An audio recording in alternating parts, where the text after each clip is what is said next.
नमस्कार, मी साक्षी जाधव आणि तुम्ही पाहत आहात लोकशाही मराठी। आज तुमच्यासमोर घेऊन आली आहे एक इंटरेस्टिंग टॉपिक। पण त्याआधी तुम्हाला माहिती आहे का, भारतातील सर्वात गरीब लोक हे कोणत्या राज्यामध्ये राहतात? ते माहिती असेल तर पटापट कमेंट करा आणि हा व्हिडिओ शेवटपर्यंत नक्की पहा। भारत हा विविध संस्कृती, भूगोल आणि अर्थव्यवस्थेसह समृद्धीने नटलेला असा देश आहे। पण काही प्रदेश औद्योगिक आणि आर्थिक विकासाच्या बहारातून नफा मिळवत असताना काही राज्य अशी आहेत जी गरिबीची आव्हाने दूर करण्यासाठी शिक्षण, सामाजिक पायाभूत सुविधा किंवा संसाधनांचा अभाव त्या राज्यामध्ये दिसतो। म्हणजेच काय तर काही राज्य हे विकसित होत आहेत तर काही राज्यांमध्ये मूलभूत सुविधा देखील नाहीत। आपण भारतातील सर्वात गरीब राज्यांमध्ये आज अधिक जाणून घेणार आहोत।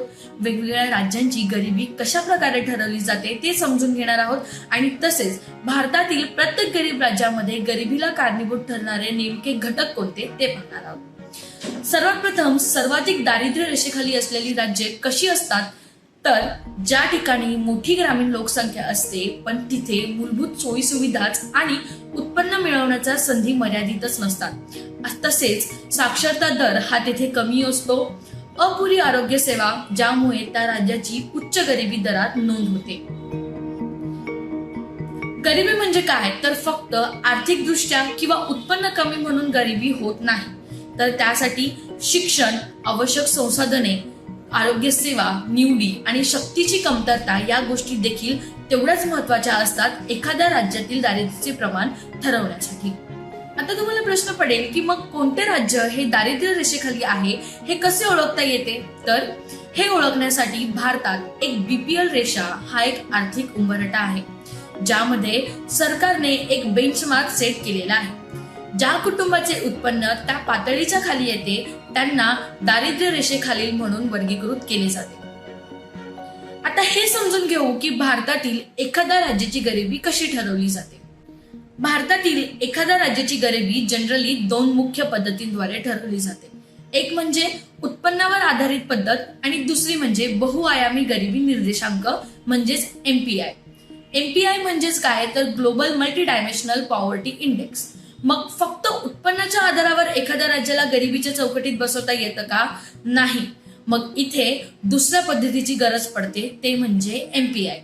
एमपीआय काय कार्य करते तर त्या राज्यातील शिक्षण, त्यामध्ये येतं शालेय शिक्षणाची वर्ष, शाळेत उपस्थिती, तसेच आरोग्य म्हणजेच बालमृत्यू, पोषण आणि राहणीमान म्हणजे स्वयंपाकाचे इंधन, शौचालय, पाणी, वीज, मजला आणि मालमत्ता या सर्व बाबींचा अभ्यास करते आणि मग त्या राज्यातील दारिद्र्याचे प्रमाण एमपीआय द्वारे ठरवले जाते। उदाहरणार्थ, एक कुटुंब आर्थिकदृष्ट्या मागासलेले नाही, पण काही वेळा त्यांच्या घरातील मुलांची शाळेत नोंद झालेली नसते किंवा कुटुंबातील एखादा तरी सदस्य कुपोषित असू शकतो किंवा त्यांना स्वच्छ पाण्याचा अभाव असेल, तर ते कुटुंब देखील दारिद्र्य रेषेखाली येते। याचा अभ्यास हा एमपीआय द्वारे केला जातो। केरळ, तमिळनाडू, आंध्र प्रदेश, कर्नाटक, तेलंगणा, मणिपूर, गुजरात आणि बिहार या यादीमध्ये सर्वात कमी ते सर्वात जास्त गरीब याप्रमाणे राज्यांची नावे आहेत। सर्वप्रथम बिहार। बिहार हे राज्यातील सर्वात जास्त गरीब राज्य आहे। बिहारमधील दारिद्र्य दर जिल्ह्यांमध्ये भिन्न आहेत।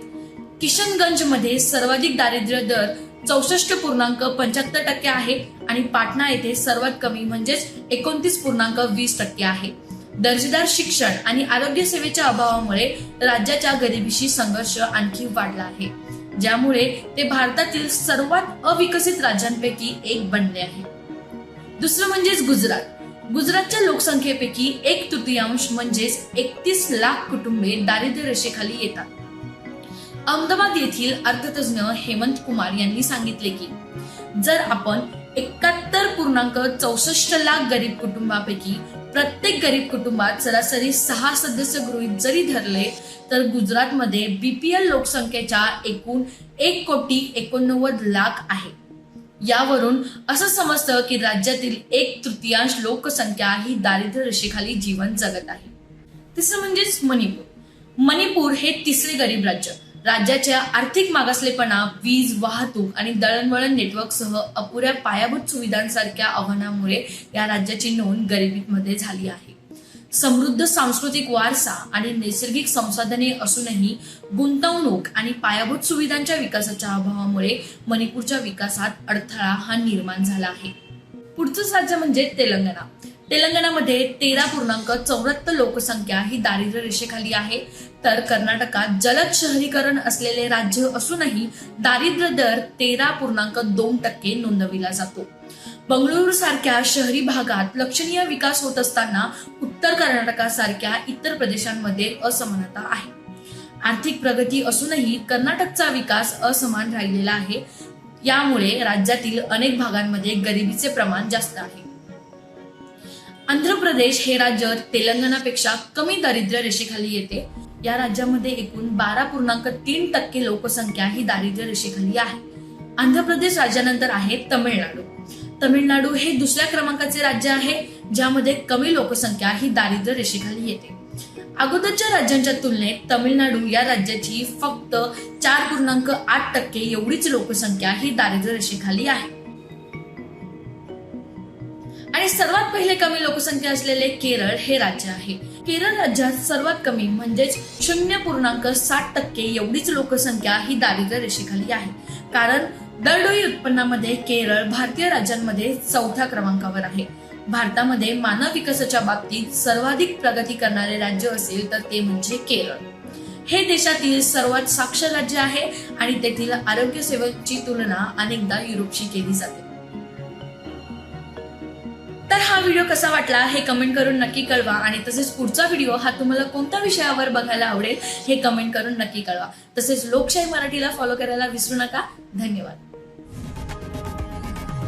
लोकशाही मराठी ऐका, पहा, जागरूक रहा.